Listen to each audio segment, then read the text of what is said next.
Senator, let's talk a little bit about AI. You've been looking through some of the implications on a societal basis and ethical basis for what AI is going to be happening.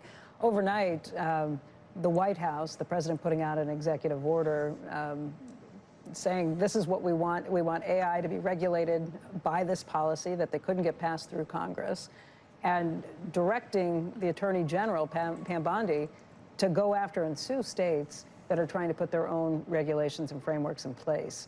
I understand that federal law should absolutely supersede state law when it comes to interstate commerce, but this is not federal law. This is a White House executive action. Well, I thought the executive order was trying to thread the needle and hit the sweet spot very well in the following sense. So first of all, it's we're in an existential battle for leadership in the world on AI. If you believe the stakes are as high as I do, we have to have an innovation policy and national posture that's going to allow us to maintain the lead. So a patchwork. But we haven't been able to get something like that through Congress. We'll get a patchwork of state regulation is very, very significant in terms of putting us behind in terms of China. So what the executive order says is that we want to have a national innovation strategy. It says that the states can move forward on, as I agree with, on potential cases of copyright or protecting children. It also encourages and asks the David Sachs to move forward and work with Congress on a national standard. And then it has enforcement with broadband funding, and it also has, as you note, the Attorney General essentially being able to take action against overly restrictive. That balance of things, I think, is trying to do the things you said, which states need to have some freedom to deal with the issues that matter most to them. But we've got to have a national posture that doesn't put us behind. We already, look at the front page of the Wall Street Journal today with energy supporting AI. AI and energy go hand in hand. If we don't have a national posture for maintaining leadership, I fear we're going to be left behind in probably the most important thing to happen in our lifetimes.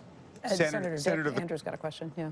Hey, Senator, just following up on where Becky was, though, and I don't think we disagree. I think we agreed that there should be a national plan, but that national plan should come from Congress. That is the job of our elected leaders, to come up with the policy for the nation and to decide and determine how that policy is effectuated. In fact, you could argue that the CEO is ultimately going to go to court. I mean, that's what's going to happen. And then there's going to be a debate, and maybe it'll ultimately go to the Supreme Court, for all we know.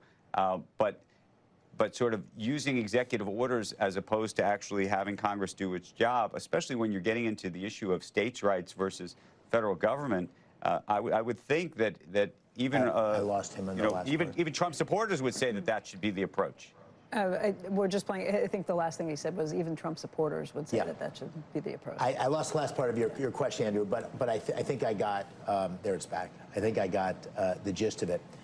Listen, you all know better than anybody. We are in a period of unprecedented change, the pace of change.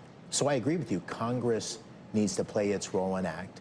And what the president's done, which I think is a real contrast to the last administration, is laying out a pro-innovation framework for how to pursue that. And you know, I'm a strong believer the national strategy needs to be a very aligned one. The executive order lays out what that balance should be, and it also, as you suggest, lays out a path and goal of collaborating with Congress to put that national standard in place. So, you know, we're at a pace of change here where I think the president needs to step up and show leadership, which is what I think he's doing. And I agree with you that Congress needs to do the same.